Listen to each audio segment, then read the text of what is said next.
ഈ ജീവിതം കൊണ്ട് വിജയിച്ചവർ ആരാണ്? നമ്മൾ പലരും നല്ല പൈസ ഉള്ള ആൾക്കാർ നോക്കി, നല്ല അവൻ വീട് വെച്ചു, അല്ലെങ്കിൽ അവൻ ബിസിനസ് തുടങ്ങി, അവൻ ഒരുപാട് കാശുണ്ടാക്കി, അവൻ സ്ഥലം മേടിച്ചു, അവൻ 2-3 കാർ മേടിച്ചു, അവൻ നല്ല സാലുള്ള ജോലി, ഇങ്ങനെയൊക്കെ നോക്കിയിട്ടാണ് നമ്മൾ ഓരോരുത്തരും അവൻ ഈ ജീവിതം കൊണ്ട് വിജയിച്ച ആൾക്കാരാണ്, അവനാണ് വിജയിച്ചെന്നൊക്കെ നമ്മൾ പറയാറുണ്ട്. പക്ഷേ നമ്മൾ യഥാർത്ഥ മോട്ടിവേഷൻ നമ്മളെ ഈ ദുനിയാവിലുള്ള ആൾക്കാരല്ല. യഥാർത്ഥ മോട്ടിവേഷൻ വിശുദ്ധ ഖുർആൻ അതെന്താണോ പറയുന്നത് അതാണ് വിജയം വരിച്ചവർ പരാജയപ്പെട്ടു. അപ്പൊ അല്ല എന്താണ് വിജയം വരിച്ചവരെ കുറിച്ച് അല്ല പറയുന്നത്? സൂറത്ത് ആലി ഇമ്രാനിൽ 155-ാമത്തെ ആയത്ത് നിങ്ങൾ എടുത്തു നോക്കിയാൽ അതിൽ വളരെ വിശദമായിട്ട് അല്ലാഹു ഖുർആനിൽ പറയുന്നുണ്ട്, കുല്ലു നഫ്സിൻ ദാഇഖത്തുൽ മൗത്ത് വ ഇന്നമാ തുവഫൗന ഉജൂറക്കും യൗമൽ ഖിയാമ ഫമൻ സുഅ്സിഅ അനിൻ നാരി വ ഉദ്ഖിലൽ ജന്ന ഫഖദ് ഫാസ് വമൽ ഹയാത്തുദ് ദുനിയ ഇല്ലാ മതാഉൽ ഗുറൂർ.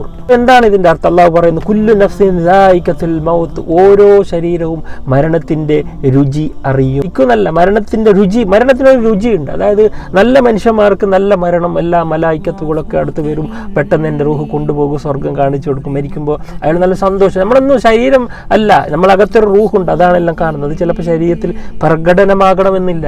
നേരെ മറിച്ച് ഒരു മനുഷ്യന് നിസ്കാരമില്ലാത്ത, ദീനില്ലാത്ത, അതായത് അള്ളാഹുവിന് ഭയമില്ലാതെ ഒരു ജീവന്റെ മരണമാണെങ്കിൽ പേടിച്ചു, അള്ളാഹുവേ എന്നെ ദുനിയാവിലേക്ക് മടക്കണേ, ഞാൻ സദഖ കൊടുത്തോളാം, ഞാൻ നിസ്കരിച്ചോളാന്ന് അവൻ്റെ റൂഹ് ഇങ്ങനെ അള്ളാഹിനോട് റിക്വസ്റ്റ് ചെയ്ത് അവിടെ അദാബിന്റെ മലക്കുകൾ അല്ലെങ്കിൽ നരകമൊക്കെ കാണുമ്പോൾ വെപ്രാളം ഉണ്ടാവും. നമുക്ക് കാണില്ല, പക്ഷെ അവൻ്റെ റൂഹ് അതൊക്കെ ഇതാക്കുന്നുണ്ട്. അപ്പോൾ അവൻ്റെ ഒരു വേദന, മരണത്തിൻ്റെ വല്ലാത്തൊരു അവസ്ഥയായിരിക്കും നിസ്കാരമൊക്കെ ഇല്ലാത്തവർ.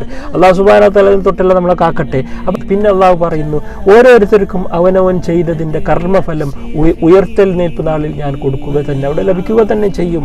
അത് ഇനിയാണ് നമ്മൾ കേൾക്കേണ്ടത്. ഇനിയാണ് ആരാണ് വിജയിച്ചതെന്ന് അള്ളാഹു പറയുന്നത്. അതായത് ഈ ജീവിതം കൊണ്ട് നരകത്തിൽ നിന്ന് രക്ഷപ്പെട്ട് സ്വർഗത്തിലേക്ക് ആരിക്കാനോ പോവാൻ കഴിഞ്ഞത് അവനാണ് വിജയം വരിച്ചവൻ, അതാണ് സക്സസ്ഫുൾ. ഈ ദുനിയാവ് കൊണ്ട് സക്സസ്ഫുൾ നേടിയ മനുഷ്യനെ കുറിച്ചാണ് ഇവിടെ പറയുന്നത്. പിന്നെ ലാസ്റ്റ് ലൈനിലുള്ള പറയുന്നു, ഈ ദുനിയാവ് ചതിയുടെ ചരക്കല്ലാതെ വേറൊന്നും അല്ല. ആ ഒരു ആയത്ത് സൂറത്തുൽ ആലി ഇമ്രാനിൽ 155-ാമത്തെ ആയത്ത് ശരിക്കും നിങ്ങൾ അതിൻ്റെ അർത്ഥം നോക്കിയാലും അത് പഠിച്ചാലും നിങ്ങൾ ശരിക്കും മനസ്സിലാവും. അതാണ് ഏറ്റവും വലിയ മോട്ടിവേഷൻ. അതാണ് നമുക്ക് വേണ്ട. ഈ ആൾക്കാർ മോട്ടിവേറ്റ് ചെയ്യുന്നത് പരലോകം അത് വേണം, സമ്പത്ത് വേണ്ടെന്നല്ല. ഇപ്പോൾ സമ്പത്ത് കൂടുന്നതനുസരിച്ച് ദുനിയാവിൽ നമ്മൾ കൂടുതൽ സമയം കൊടുക്കുന്നതിനനുസരിച്ച് നമ്മൾ കൂടുതൽ ബിസി ആവുകയാണ് ചെയ്യുന്നത്. നേരെ മറിച്ച് നമ്മൾ കൂടുതൽ പ്രയോറിറ്റി പരലോകത്തിന് കൂടുതലൊന്നും വേണ്ട. 5 വക്ത് കൃത്യമായി ജമാഅത്ത് നിസ്കരിക്കാനും ഖുർആൻ ഓതാനും അള്ളാഹിനെ കുറിച്ച് എന്തെങ്കിലും ഒരു ദിവസം പഠിക്കാനും ദിക്ർ ചൊല്ലാനും അതുപോലെ സദഖ പാവങ്ങളെ പരിഗണിക്കാനും ഒക്കെ സമയം ഈ ബിസി ലൈഫിൽ കണ്ടെത്താൻ പണക്കാർക്ക് സാധിക്കുന്നില്ല. അവർ ഈ പൈസേൻ്റെ പിറകെ തന്നെ പോകുന്നത്. നിങ്ങൾ നോക്കുക, ഈ സമ്പന്നന്മാരുടെ വിവാഹ ചടങ്ങിലേക്ക് നിങ്ങൾ പോയാൽ മനസ്സിലാവും അവർ എന്ത് നന്ദികേടാണ് കാണിക്കുന്നത്. പൈസ കിട്ടിയതിന് പകരം അവർ നന്ദികേട് കാണിക്കുന്നുണ്ട്. ആ ഒരുപാട് പൈസ ഇങ്ങനെ പൊടിക്കുന്നതിന് പകരം പാവപ്പെട്ടവർക്ക് ഒരു 5 യതീമക്കൾ അല്ലെങ്കിൽ പാവപ്പെട്ടവർക്ക് ആ പൈസ കൊടുത്തിട്ട് അവർ കെട്ടിച്ചാൽ അവൻ ജീവിതം കൊണ്ട് വിജയിച്ചവനായി സ്വർഗത്തിലേക്ക് പോകുന്ന ഒരു പണി ചെയ്ത് അതേപോലെ പാവപ്പെട്ടവരെ സഹായിക്കുന്ന അങ്ങനെ നല്ല നല്ല കാര്യം ചെയ്യാൻ സമ്പന്നന്മാർക്ക് കഴിയുന്നെങ്കിൽ അൽഹംദുലില്ലാ. അത് കാണാൻ കഴിയുന്നത് വളരെ കുറവാണ്, അത് പരീക്ഷണം വലുതാണ്. അതേപോലെ പാവപ്പെട്ടവർക്ക് കൂടുതൽ അള്ളാഹുവിനെ കുറിച്ച് എപ്പോഴും ടെൻഷൻ നിസ്കരിക്കാനും അള്ളാഹുവിനെ കുറിച്ച് ഓർക്കാനും തഹജ്ജുദ് നിസ്കരിക്കാനും ഇതിൻ്റെ പരീക്ഷണം കൊണ്ട് സാധിക്കുന്നുണ്ട്.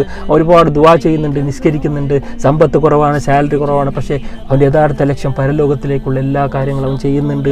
അപ്പോൾ അവന് അൽഹംദുലില്ലാ വിജയിക്കാനുള്ള സാധ്യത കൂടുതലാണ്. അവൻ മരിക്കുന്ന സമയത്ത് ലാ ഇലാഹ ഇല്ലല്ലാഹ് എന്ന് പറഞ്ഞുകൊണ്ട് നല്ല കൂടുതൽ സൽക്കർമ്മമായി ആരെയും ഫിത്തനും ഫസാദും പറയാതെ കരണ് നിസ്കരിച്ചു, ഖുർആൻ ഓതി, പാവപ്പെട്ടവർ സഹായിച്ചു, അങ്ങനെയൊക്കെ ചെയ്ത് നല്ല ആരെയും കുറ്റം പറയാൻ നല്ല ശുദ്ധ മനസ്സോടെ മരിക്കുന്നവർക്കാണ് ഈ ജീവിതം കൊണ്ട് വിജയം നേടാൻ കഴിയുക. അതല്ല അള്ളാഹ് പറഞ്ഞത്, ഈ സൃഷ്ടിച്ചതിൻ്റെ പ്രധാന കാരണം തന്നെ അതാണ്. മനുഷ്യങ്ങളും ജിന്നുകളും ഞാൻ സൃഷ്ടിച്ചത് വമാ ഖലഖ്തൽ ജിന്ന വൽ ഇൻസ ഇല്ലാ ലിയഅ്ബുദൂൻ, എനിക്ക് ആരാധിക്കാൻ വേണ്ടിയല്ലാതെ ഞാൻ ആരെയും ജിന്നിനെയും മനുഷ്യനെ ഞാൻ പഠിച്ചിട്ടേ ഇല്ല എന്നുള്ള പറയുമ്പോൾ ആരാധനകൾക്ക് സൽക്കർമ്മങ്ങൾക്ക് ഈ ബിസി ലൈഫിൽ നമ്മൾ സ്ഥാനം കൊടുത്തില്ലെങ്കിൽ നമ്മൾ എന്തിവിടെ നേടിയാലും നമ്മൾ എത്ര വില സമ്പന്നമായാലും നമ്മൾ സീറോയാണ്.